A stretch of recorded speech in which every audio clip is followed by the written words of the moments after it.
राम राम मेरे प्यारे भाइयों, इस वीडियो में मैं आपको बताऊंगा कि भारत में जो अशांति फैली हुई है, इस अशांति का सबसे बड़ा कारण क्या है और इसको शांत करने के लिए हम लोग क्या क्या करना होगा।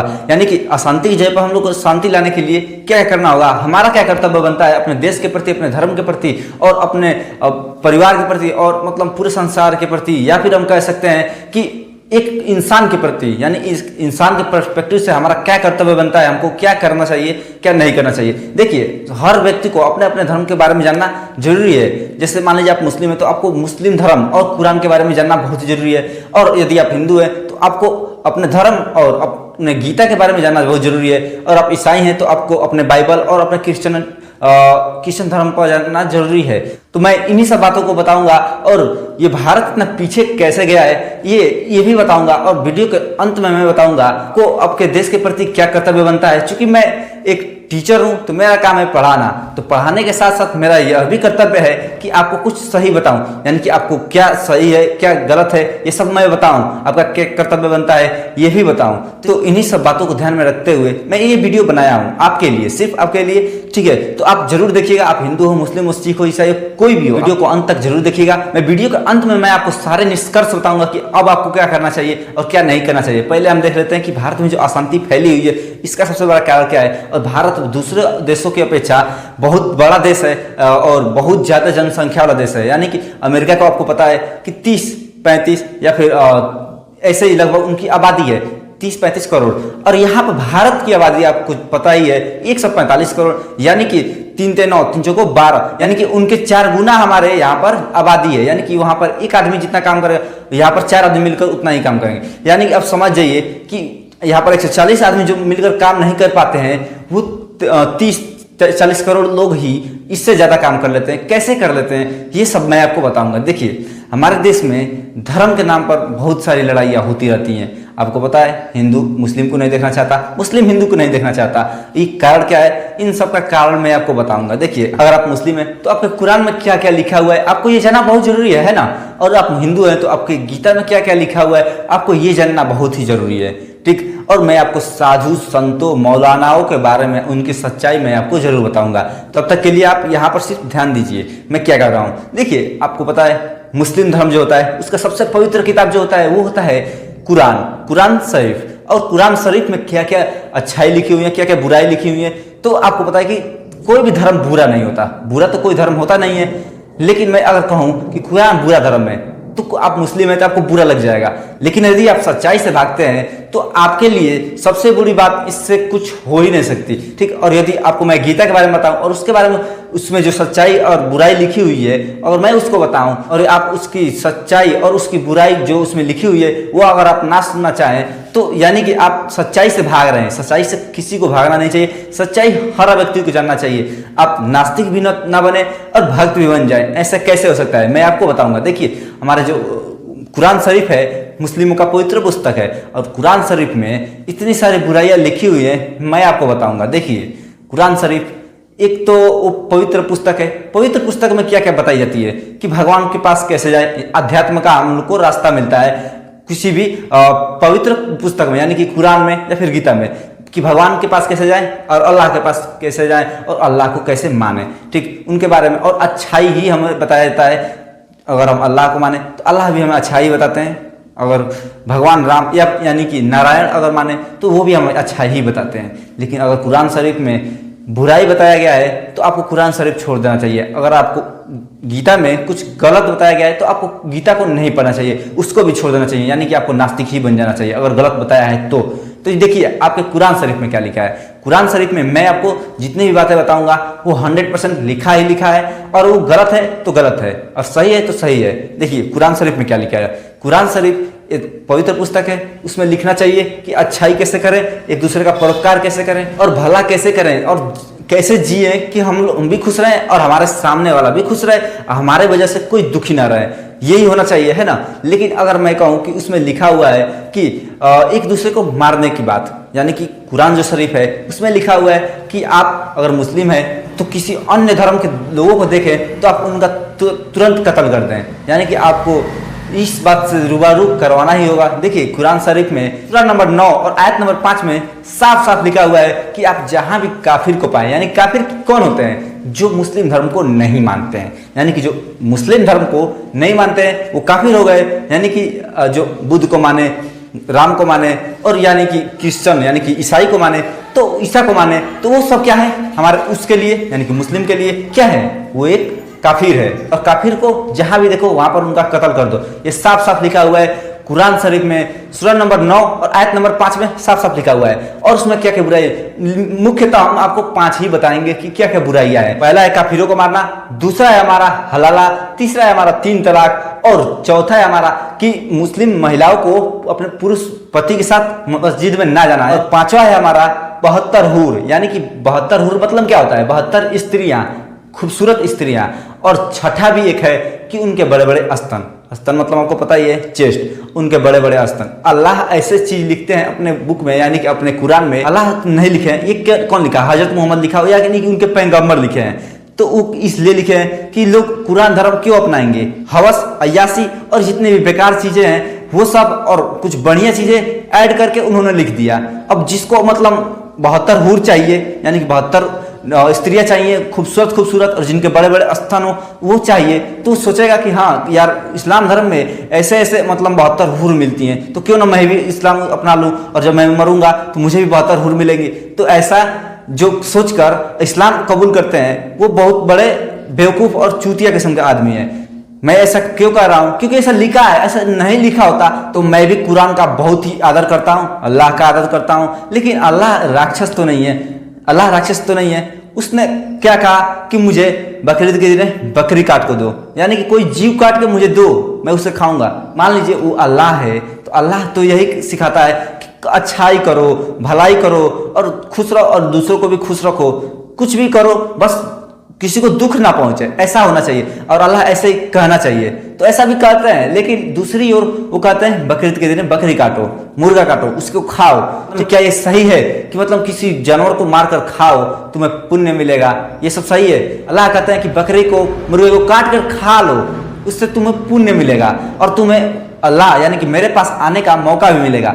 अब बताइए, किसी जीव को दुख देकर उसको मारकर को अल्लाह मिल जा रहा है, यानी कि अल्लाह के पास हम चले जा रहे हैं, हम जन्नत में चले जा रहे हैं। तो इससे बेकार चीज हमारे कुरान में क्या हो सकता है? और यहीं पर हम लोग देखें कि हलाला, हलाला का मतलब क्या होता है? आपको हलाला का मतलब पता ही होगा। जैसे मान लीजिए एक लड़का है अफजल, वो किसी स्त्री से शादी किया, किसी लड़की से शादी कर लिया, और उस शादी कर लिया, फिर उसको मन नहीं है अब उसको अपने साथ रखने का, ठीक, तो वो क्या करेगा? तलाक तलाक तलाक कर देगा, ठीक। यानी कि पहले कहता था कबूल है कबूल है कबूल है, बाद में कहेगा तलाक तलाक तलाक, यानी कि शादी हो गई। तो इससे बुरी बात क्या आ सकती है? तलाक तलाक तलाक कह दिया, रिश्ता खत्म। वहां से अब वो कहीं भी जाए, उससे उसको मतलब नहीं है, उस लड़के को उससे मतलब नहीं है। मतलब इसने बुरी बात ये है। और दूसरी बात कि यदि अब मान लीजिए उसको पछतावा हो कि अरे यार मैंने उसको तलाक दे दिया, फिर से मैं चाहता हूँ उसको ले लें, यानी कि उसको फिर से पत्नी बना लूँ, तो फिर से वो क्या करेगा कि आओ पत्नी मेरी बन जाओ। तब उस लड़की को क्या करना होगा कि अपने दादाजी साथ, यानी कि उस पति को छोड़कर किसी और मतलब पुरुष के साथ संबंध बनाना होगा, रात को उसके साथ सोना होगा। अब बताइए इससे बुरी बात क्या हो सकती है? यही तो हलाला होता है। अब उस लड़के के पिता के साथ, यानी कि अपने पिताजी के साथ वो सो रही है, तो कितना बुरी बात है। और अपने भाई से शादी कर सकती हैं वो लोग। अरे यार इतनी बुरी बात है, ये कैसी सही हो सकता है? तो कुरान में यदि ये लिखा हुआ है तो या तो कुरान गलत है या फिर लिखने वाला गलत है ना? क्योंकि कुरान एक पवित्र पुस्तक है, तो उसमें अच्छाई लिखना चाहिए, इतना बुराई सब लिखना ही नहीं चाहिए। तो बताइए कितनी बुराइयां निकल गई? हमारी ख्याल से 8 निकल गई, 8 बुराइयां निकल गई। और यदि बात करें कि 72 हूर की, यानी कि 72 परियों की, तो 72 परी हमको मरने के बाद मिलेंगी। कौन देगा? अल्लाह देगा। अब अल्लाह 72 हूर तो दे देगा पुरुषों को, और स्त्री भी तो हमारी इंसानी है, स्त्री भी तो इंसान है। स्त्री को तो ना तो मस्जिद जाने दिया जाता है और ना ही उसको जन्नत में कुछ मिलेगा। तो स्त्री क्यों इस्लाम धर्म कबूल करें? स्त्री क्यों इस्लाम धर्म कबूल करें? उनको 72 हूर से तो मतलब नहीं है, वो भी स्त्री है। स्त्री का वो क्या करेंगे? उनको भी कुछ मिलना चाहिए ना, तो उनको कुछ नहीं मिलेगा। तो ये कौन सा धर्म है और कौन सा ये मजहब है जो केवल पुरुषों को मतलब सब कुछ दे रहा है और स्त्रियों को कुछ नहीं? स्त्री के लिए कुछ भी नहीं है उनको, बल्कि उनके ऊपर बला एक है कि तलाक तलाक तलाक, और दूसरा हलाला। बताइए इतना बुरी बात महिलाओं के साथ। और पुरुषों की अय्यासी, अय्यासी क्या है कि 72 हूर मिलेंगे, उनके बड़े बड़े स्तन होंगे। ये अल्लाह का शब्द है, ये अल्लाह का शब्द है कि बड़े बड़े स्तन मिलेंगे, तुम मुझे पूजो और मुझे मेरा नाम लो, ये अल्लाह का शब्द है। और या फिर जो लिखने वाला है उसका शब्द है ये। तो ये एक प्रकार की क्या है, अय्यासी है, अय्यासी है ना। और दरिंदगी एक प्रकार की ये है कि आप दूसरे जीव को मार के खा रहे हैं। अय्यासी, दरिंदगी और हवस इनमें भरा पड़ा है, और इसमें केवल पुरुषों को फायदा है, पुरुषों को ही केवल फायदा है। वो चाहे अपने बहन के साथ भी सो सकता है और वो चाहे तो अपने बहू के साथ हलाला कर सकता है। तो बताइए, केवल पुरुषों के लिए ये सब जितने भी छूट हैं दिए गए हैं, तो ये अल्लाह ने दिए हैं या फिर उसके पैगंबर ने दिए हैं। तो क्या ये अच्छी बात है? नहीं, अच्छी बात बिल्कुल भी नहीं है। और एक सबसे बुरी बात तो मुझे ये लगती है कि यो काफिरों को मारने की बात कैसे कर सकते हैं।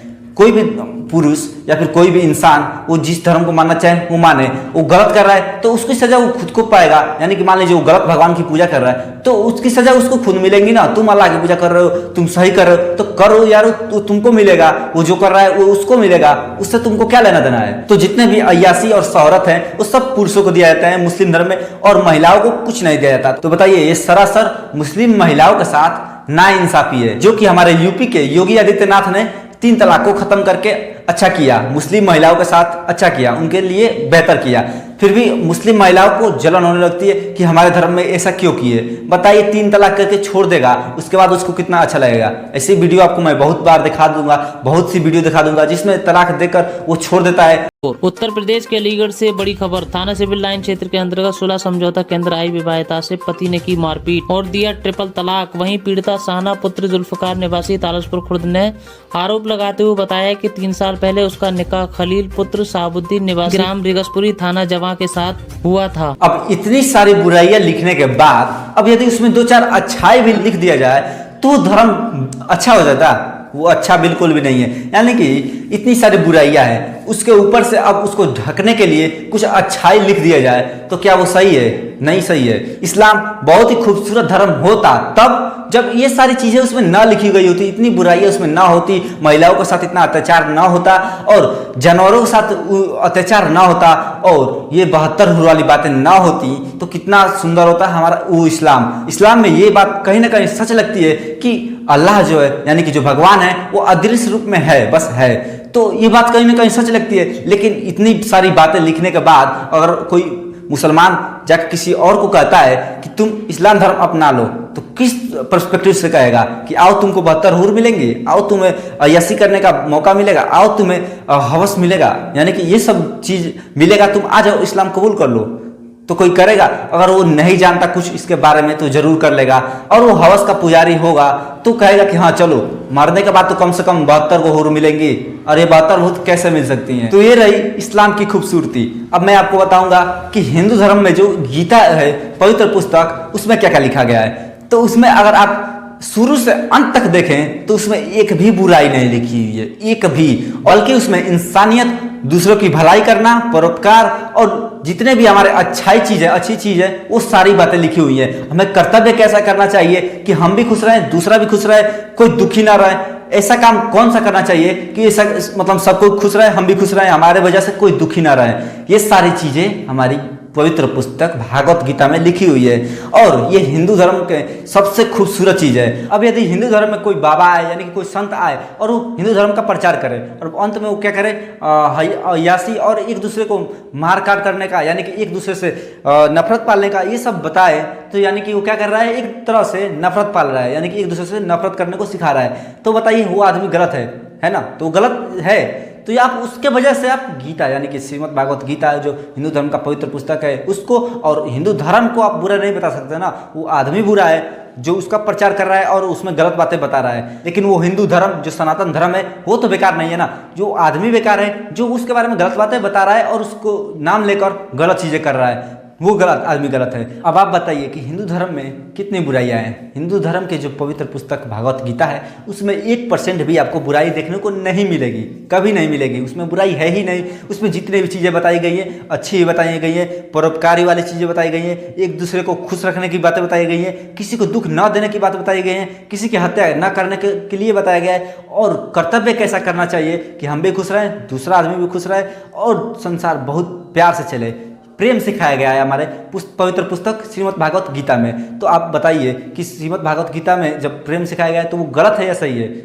प्रेम सिखाया जाता है यानी कि वो सही है, एक दूसरे से प्रेम करना ही चाहिए, मनुष्य को मनुष्य से प्रेम जरूर रहना चाहिए। अगर प्रेम नहीं रहेगा और साधु संत अगर अच्छे संत नहीं रहेंगे धरती पर तो कुछ नहीं रह पाएगा, सब कुछ विनाश हो जाएगा, एक दूसरे से कट के लोग मर जाएंगे। जैसे कि आप जानते हैं कि कबीर जी, सूरदास जी, तुलसीदास जी इतने इतने महान कवि और इतने इतने महान त्यागी और इतने महान भक्त रह चुके हैं श्री राम के।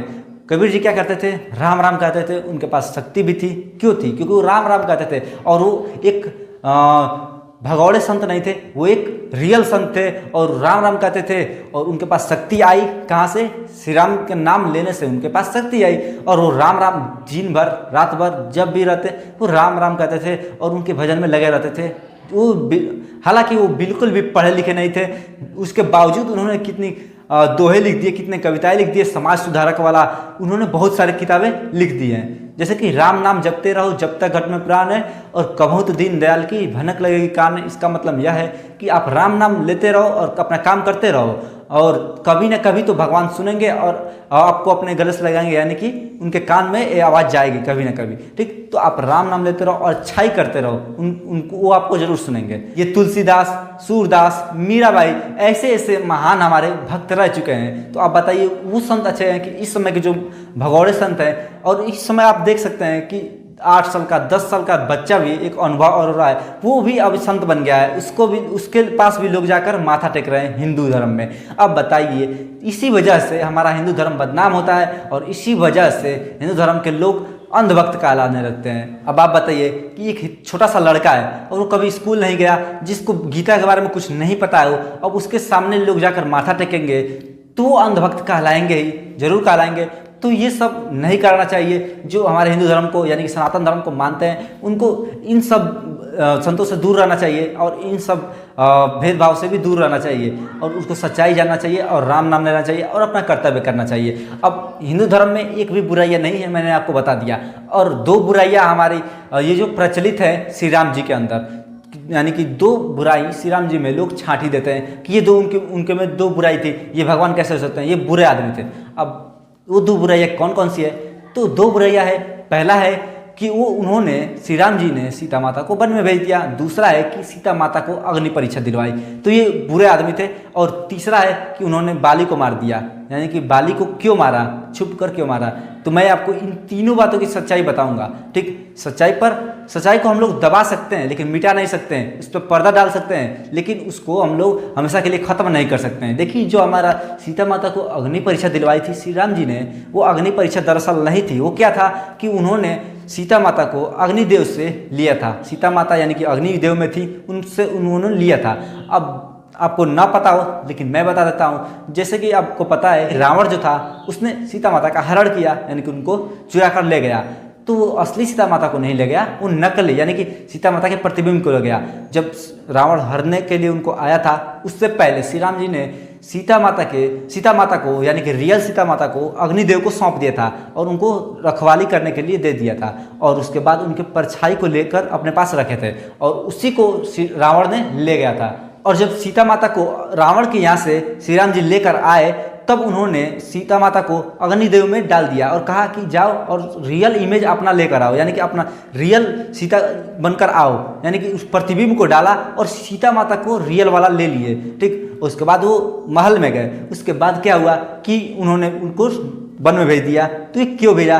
तो आपको पता है कि श्री राम जी एक राजा थे। ठीक, एक पति होने से पहले वो एक राजा थे और एक राजा होने के नाते उनकी प्रजा भी थी। तो प्रजा का खुशी यह था कि क्या करना चाहिए कि सीता माता को दूर भेज देना चाहिए, अपने से दूर भेजना चाहिए। क्यों दूर भेजना चाहिए? क्योंकि वो लंका से रह कर आई हैं, यानी कि दूसरे पुरुष के साथ रह कर आई हैं, तो इसलिए वो अपवित्र है। और अपवित्र औरत को राजगद्दी पर नहीं बैठना चाहिए, क्योंकि राजगद्दी पर यदि अपवित्र व्यक्ति बैठेगा तो प्रजा में क्या संदेश जाएगा। इसीलिए प्रजा का कहना था कि सीता माता को वन में भेज दिया जाए। इसलिए राम जी एक राजा थे तो राजा का कर्तव्य बनता है कि जिसमें प्रजा की खुशी हो वो करे काम, ठीक। तो इसलिए उन्होंने सीता माता को वन में भेज दिया। एक पति होने से पहले वो एक राजा थे, इसलिए उन्होंने भेज दिया और प्रजा खुश थी। हालांकि बाद में प्रजा को यह एहसास हुआ कि सीता माता निर्दोष हैं, इसलिए उनको फिर से वापस बुला देना चाहिए। तब तक बहुत देर हो चुकी थी और ये कहानी मैं डीपली नहीं बताऊंगा, आप इसके बारे में रिसर्च कर सकते हैं, आप वीडियो भी देख सकते हैं, है ऐसा वीडियो आप देख सकते हैं। तो ये थी श्री राम जी की बुराइयाँ। और तीसरा बुराई क्या थी कि उन्होंने बाली को क्या किया, मार दिया छुपकर। बाली को छुपकर इसलिए मारे क्योंकि बाली भी एक क्रूर शासक था और उसके वजह से बाकी प्रजा दुखी रहती थी और उसका भाई भी दुखी रहता था। यानी कि वो एक अन्यायी राजा था और वो एक बेकार राजा था और उसके वजह से लोग दुखी रहते थे। यानी कि उसको मारना अनिवार्य हो गया था, उसको मारना ही पड़ता क्योंकि वो बुरा आदमी था। तो बुराई को मारना ही अच्छाई का काम है। तो अच्छाई जो राम थे तो उन्होंने उसको मार दिया। अब छुप कर इसलिए मारे क्योंकि श्री राम जी को पता था कि यदि बाली के सामने जाएंगे तो बाली के सामने जाते ही हमारा शक्ति आधा उसके में चला जाएगा। तो जब मेरा शक्ति उसके में चला जाएगा तो मेरा शक्ति कहाँ बचेगा ज़्यादा, तो वो हमको हरा देगा। इसलिए सामने से उससे कोई भी नहीं लड़ पाता था, यहाँ तक कि रावण भी नहीं लड़ पाता था बाली से। इसलिए श्री राम जी ने उसको छुप कर मारा और उसको वध किया। क्यों किया? क्योंकि वो सामने से नहीं मार सकते थे। तो इसका बदला बाली ने भी अगले जन्म में, यानी कि श्री कृष्ण जी जब बने थे तब लिया। उसने बाढ़ चलाकर श्री कृष्ण को मारा था। तो इस कर्म फल से भगवान भी नहीं बच पाए तो हम लोग कैसे बच सकते हैं? हम लोग आज सोचते हैं कि काट कर खा जाएं किसी भी जानवर को और वो कुछ नहीं होगा, तो अगले जन्म में आपको पता है कि वही जानवर आपको खाएगा या फिर इसी जन्म में या फिर कहीं ना कहीं आपको ये बदला देना ही पड़ेगा। आप दूसरे को ऊपर जुल्म ढाएंगे तो वो भी आप पर ढाएगा एक ना एक दिन, ठीक। तो इस सब को बात को ध्यान में रखते हुए आपको किसी भी जानवर को नहीं खाना चाहिए, किसी भी व्यक्ति को सताना नहीं चाहिए। हर व्यक्ति से आपको प्रेम लगाव से रहना चाहिए, ठीक। चूँकि मुस्लिम धर्म में आपको पता ही है कितना बेकार चीज़ लिखी हुई है कि एक दूसरे को किसी भी जानवर को मार दो, उसको खा जाओ, तुमको जन्नत मिलेगी। बताइए, बुरा करो उसके बाद तुमको जन्नत मिलेगी, ठीक। और जन्नत में 72 हूर मिलेंगी जिनके बड़े बड़े स्तन होंगे और वो 34 फीट की होंगी, यानी कि मतलब बड़ी बड़ी होंगी, तुमको मजा आएगा। अब बताइए अय्यासी उसमें कितना भरा पड़ा है। मुस्लिम धर्म यह कहता है कि तुमको 72 हूर मिलेंगी, तुम आ जाओ, इस्लाम कबूल करो, तुम अल्लाह को मानो। तो ये बताओ कितनी बेकार चीज़ें लिखी हुई हैं कुरान शरीफ में। तो आप बताइए, आप कुरान पढ़ेंगे या फिर गीता पढ़ेंगे? वो गीता जो अच्छाई सिर्फ सिखाती है, जिसमें 1% भी बुराई नहीं है, वो पढ़ेंगे या फिर आप वो पढ़ेंगे जो कि बुराई सिखाती है? तो आप उम्मीद है कि आप अच्छा ही पढ़ेंगे। और आप मुस्लिम है या फिर हिंदू है, कोई भी, बस आप इंसान है ना, तो आपको जांच परख करने की क्षमता होनी चाहिए। आपको जांच परख करके ही धर्म चुनना चाहिए, किस धर्म को लें और किस धर्म को ठुकरा दें, ठीक। जांच परख करना ही व्यक्ति का काम होता है। चूंकि पुरुष एक बुद्धिजीवी है तो उसको सही और गलत का फैसला करने में ज़्यादा संकोच नहीं करना चाहिए। उसको दोनों को देख लेना चाहिए, कौन सही है कौन गलत है। उसके बाद वो निर्णय उसको हो ही जाएगा। जो अच्छा है उसको ग्रहण करना चाहिए, जो बुरा है उसको त्याग देना चाहिए। यही तो मनुष्य का काम होता है। मनुष्य इतना बुद्धिजीवी इसलिए तो बना है। अब जानवर की तरह एक दूसरे से लड़े तो ये तो बेकार चीज़ है ना। आप देखिए क्या सही है क्या गलत है। चूँकि आपको पता है श्रीमद् भागवत गीता आज से 3000 साल पहले लिखी गई और आपको ये भी पता है कि जो कुरान शरीफ है आज से 1400 साल पहले लिखी गई, यानी कि 1400 साल पहले लिखी गई और वो 3000 साल पहले लिखी गई। और 5000 साल पहले वो कृष्ण जी थे, यानी कि जब गीता उपदेश दिया गया उसी गीता उपदेश को हम 2000 साल बाद, यानी कि इस समय से 3000 साल पहले लिखा गया। उसी बात को जो 5000 साल पहले बताया गया था श्री कृष्ण जी द्वारा कि वही परम परमेश्वर है, वही हर जगह विद्यमान है और वही परम पिता परमात्मा है, ठीक। उन्होंने साफ बताया था कि आपको डिसाइड करना है किसको आप मानते हैं किसको नहीं मानते हैं। अब अगर आप अच्छाई को ठुकराना चाहें तो ठुकरा दीजिए, सच्चाई को ठुकराना चाहें तो ठुकरा दीजिए। उसके बाद आपको बुराई ही अच्छी लगती है तो आप बुरा ही कीजिए। अगर आपको अच्छा लगता है तो आप अच्छा ही करिए। आप पर डिपेंड करता है। आप अपना कर्म करेंगे आपको फल मिलेगा। हम अच्छा करते हैं तो हमको अच्छा फल मिलेगा, हम बुरा करते हैं तो हमको बुरा मिलेगा। आप ये मत देखिए कि मैं अच्छा कर रहा हूँ वो तो बुरा कर रहा है तो मैं क्यों अच्छा करूँ, वो मैं भी बुरा करूँगा। अरे यार, वो बुरा कर रहा है तो उसको बुरा मिलेगा। तुम अच्छा करो तुमको अच्छा मिलेगा, वो बुरा करेगा बुरा मिलेगा, वो अच्छा करेगा उसको अच्छा मिलेगा। वो अपना कर रहा है, तुम्हारा काम है समझाना, वो नहीं समझता है, छोड़ दो उसे। ऐसा होना चाहिए। अगर आप हिंदू हैं, अगर आप हिंदू नहीं भी हैं तो आप सच्चाई से नहीं भाग सकते हैं। आपको पता होना चाहिए कि क्या सच्चाई क्या गलत है। तो अंत में मैं सिर्फ आपसे यही कहना चाहूँगा कि इस्लाम में जो इतनी बुरी चीज़ें लिखी हुई हैं, 72 हूर और 3 तलाक हलाला और यहाँ पर बकरे वकरे काट कर खाओ, और ये जितना भी अय्यासी लिखी हुई है और काफिरों को मार दो, ये सब बातें जानने के बाद भी अगर आप इस्लाम पर भरोसा करते हैं, इस्लाम को मानते हैं, तो आपसे बड़ा बेकार आदमी कोई हो नहीं सकता, क्योंकि आपको सच्चाई से दूर भागना है तो आपसे बेकार कोई हो नहीं सकता। और अंत में मैं सिर्फ आपसे यही कहूँगा, आप किसी भी धर्म को माने, आप फल भुगतने के लिए तैयार रहें। आप हिंदू धर्म को मानते हैं और श्री राम जी की पूजा करते हैं, अच्छाई करते हैं तो आपको अच्छा मिलेगा, बुरा करते हैं तो बुरा मिलेगा। आप मुस्लिम है, अच्छा करते हैं तो अच्छा मिलेगा, बुरा करेंगे तो बुरा मिलेगा, इससे भागना नहीं है। और मैं अगले वीडियो में आपको ये बताऊँगा कि शंकर यानी कि जो महेश हैं, यानी कि महादेव जो है, और ये नारायण राम, और इसको हम लोग विष्णु भी कहते हैं, इनको हम लोग विष्णु भी कहते हैं, ये इन दोनों में सबसे बेस्ट कौन है, यानी कि सबसे बड़ा भगवान कौन है, राम भगवान है या फिर शंकर भगवान है, तो इसको हम लोग अगले वीडियो में देखेंगे। तो मिलते हैं अगले वीडियो में, तब तक के लिए love you, take care, bye.